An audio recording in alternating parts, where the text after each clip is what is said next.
go get some tree spit. Yummy. And poutine for lunch. We have to go fast. Yeah. We have an hour. Yeah. Less than. It's lots of time.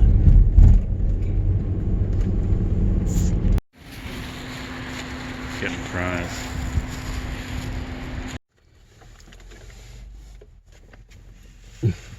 She's leaning ahead. Eating out of the trough. Go ahead. Take my gravy. Well, you got enough of it. Holy. True. So much for eating healthy. It's not healthy about this.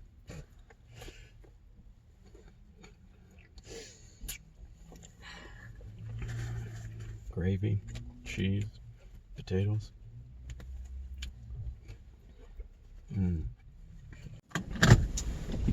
Okay, just stopped at the grocery store here. I guess it's called lowering food prices now. Used to be cheaper, fresher. Or fresher, cheaper. I don't know. Cheaper, fresher. Anyways, I got some stuff. We're gonna have Mom over for barbecue. We're gonna make some burgers. So, oh my God. People at a four-way stop can't figure it out. There's only 2 cars. Aye.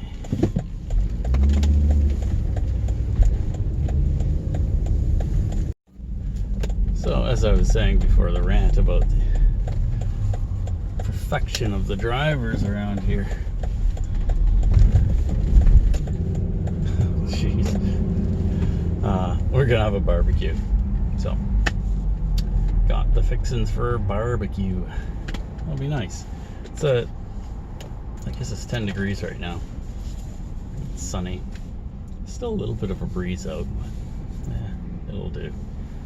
It'll do. So I'm out here in the garage. I was online earlier today, and I read a news article about how COVID has changed so much and how we work. And I've read about how people are moving computers in their office into their shed. I've had a computer in here for, I don't know, 10 years? I don't use it much. I haven't had it on in probably 2 years. I brought it out here to, initially it was so I could look at schematics and when I was rebuilding or working on something.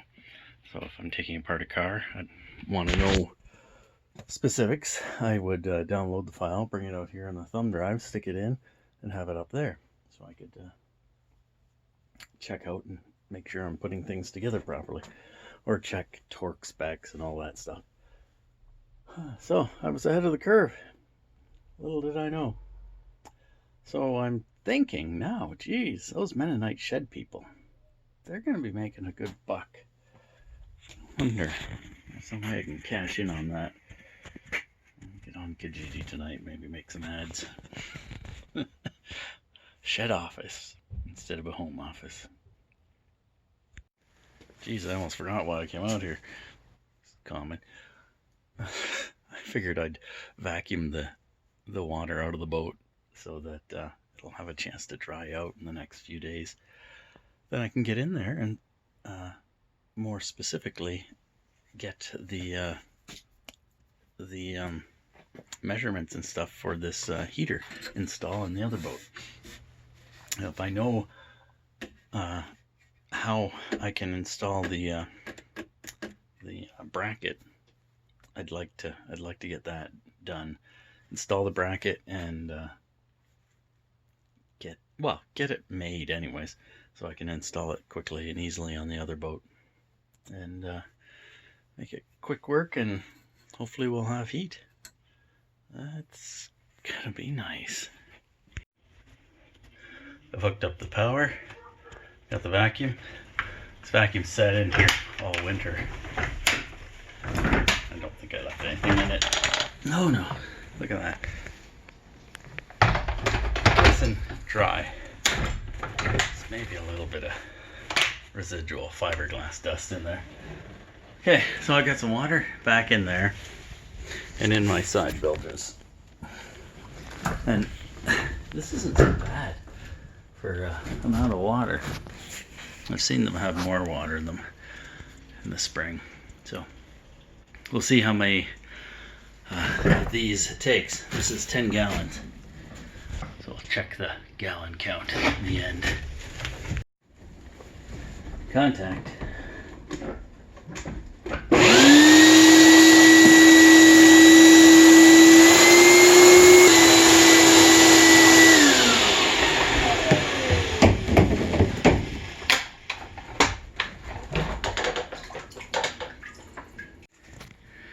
So that's a little over full. That line down there, I think, is the 10 gallon mark. So, we'll call that 10.5 gallons. Here comes the big flush.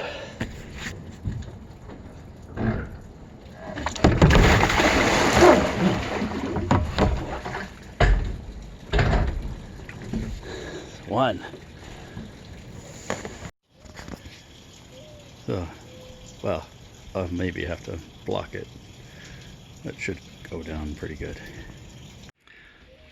Oops. We're gonna call that, we'll call that, because it tends to here, and we're up to there. Let's call that an extra 2 gallons, so we'll call this one 12. So 10.5 plus 12 is 22.5 so far. I don't believe it, but look, we're at the line. So we're gonna call that 10, so 32.5. Another one, bang on 10. I finished this side, only like 2, maybe 3 gallons. So went over to this side, so now we're 42.5 gallons. Still got back there to go, too. And this side's not done. You can see there's a little bit of ice in there. Our last count was 42.5. I'm going to call that 9 gallons, so it will be 51.5. And there's still a little bit back there. I'm not even going to bother with that. Just got the stuff from that we could get easy. I'll let this stuff melt. In the next week or so, I'll get back in here and get the rest of it out. Oh, yeah, you missed the flood. But anyways, didn't get that far into the garage. I swept it out. It's supposed to drain down through there, around that way, and water the anchors, but oh well.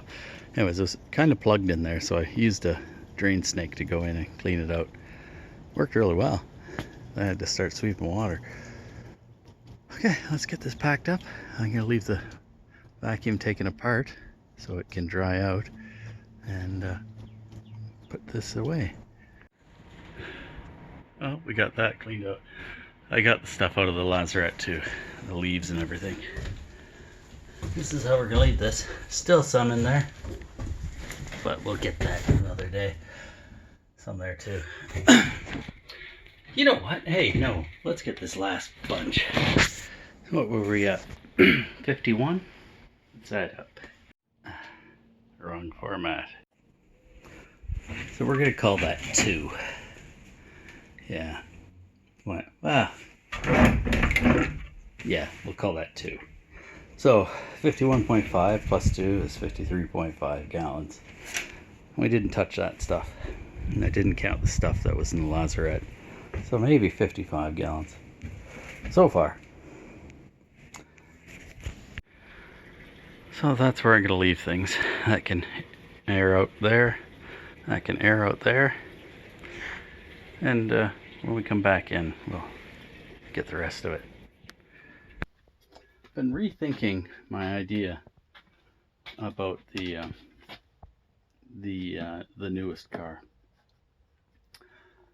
The ticking in the engine it's there all the time, and it might be getting louder. So I think I'm going to roll in think I'm just gonna put in new bearings, just on the connecting rods.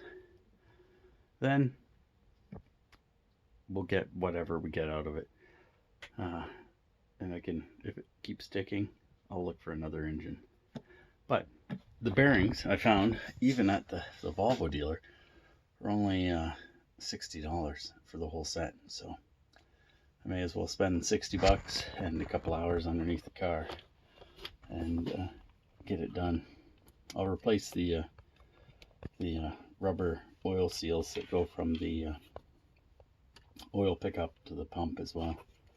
I'm kind of curious to see what the oil pickup screen looks like too. So I figured out what parts I need, and my luck is what it is. I went to call the Volvo dealer today, and the parts don't work on Saturday, so we'll have to wait till Monday. I'll order those, and one day next week, I think, we'll get underneath and put some bearings on. Okay, I gotta make some hamburger patties. I'm gonna wrap it up here. Thanks for watching. Please click clicky things. Just to let you know, the final volume of the water that was in the boat, there's still a little bit left because I didn't get all the ice. It was 53.5 gallons, which isn't bad. I've seen a lot more in there. I think, yeah, with this boat, I had it 1 year. The windows just leaked like a sieve, and I had to use my electric sump pump to pump it out, and it had water up throughout the whole boat, almost up to the top of the seats. So it was full. But now we don't have leaky windows, so that stops a lot of the water. Even though every hole in the top of the boat is open, and it has been all winter. Well, it'll be what it'll be, I guess. Thanks for watching. No hugs. Wash your hands. Be nice to people. And see you tomorrow.